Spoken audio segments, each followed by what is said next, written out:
some, the apocalypse is on its way. For others, the apocalypse has come. What you will hear is startling, accurate, and far from fiction. Society at the time, it of course being Elizabethan England, so the ruler at the time was Queen Elizabeth, a somewhat saucy woman who ruled England with an iron fist. In 1599, England enjoys a renaissance of peace and prosperity.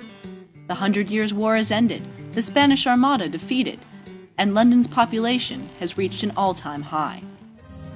However, sometime in autumn, something appeared in the night sky over the capital city. Something that would bring not only the dawn of a new century, but the dawn of the rising dead.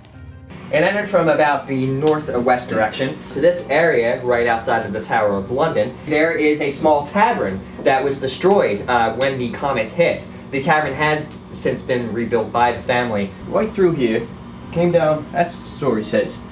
It came right down through here, right down into the basement. You still go down there, you can see the hole it left. Traveling at the speed of shambling human footsteps, the infestation made its way through the north of London and across the bridge. Unexpected, uncaring, and unyielding. With few safe houses, the unfortunates left in the open were completely defenseless. As far as we can tell, it is a mutation of the bubonic pathogen, and what that seems to do is it reverts the brain back to its primal state of being. The human feels the pain at every stage. They can feel themselves deteriorating. It's quite horrible, actually. People falling down dead in front of you, rising up in front of you. Friends coming back to kill you. Yeah, I'm so interested by it. I had never seen anything about zombies before, so I was like, what is going on? So I had to find out what was going on. It was here, below the bridge, that the horde of 1599 gathered and revealed their final destination, the Globe Theatre. The Globe Theatre is naturally defensible because it is an 8-sided building, a wooden O, as Shakespeare would call it. Built to hold a boisterous audience of 3,000, Shakespeare and his players were at the climax of the opening show of Henry V. Of course, Shakespeare and players being, well, actors as they always have been, the show must go on. So they continued the production to its final bow. Shakespeare and company, armed with only stage pieces and vastly outnumbered, were quite literally trapped inside. I would imagine it was horribly confusing to be performing a show and then find that there was this being trying to claw and bite its way through your skull in order to eat your brain.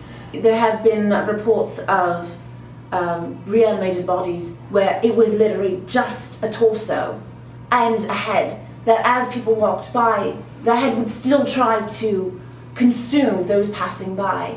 It could not be curbed or misdirected in any way, but by the destruction of the cerebral cortex. The medical community at the time really didn't do anything about it. The only way to destroy the infected is to remove the head. Once that was established, they would use any weaponry that they had on them. So as the bodies piled up in the properties room, they merely shifted them through the central curtain in the upstage center area of the Globe Theatre, and they just added on to the carnage. The bard himself survived, but not unscathed. His work was never the same again. Now, Shakespeare's writing was a little more pleasant before the 1599s, little romances and comedies. Now, things started to get slightly darker after the zombie invasion, finally culminating with the actual Rising of the Dead at the end of Winter's Tale. At the time period, people didn't understand what the zombies or the risen dead really were. So people were really exploring, Shakespeare himself included, aspects of the other worlds, as we get with the Three Witches in Macbeth and their summonings, as we get later in Hamlet's father, the ghosts, and things of the dead rising, be they through ghosts or actual corpses rising. While Shakespeare retreated into his writing, London society struggled to restore itself. It actually spread for a number of years until, of course, the Great Fire of 1666. The only documentation, I believe, was in the form of a lost play that was written by one William Shakespeare. I have read parts of it. I have not read the whole thing. Frankly, the first act chills me to the bone.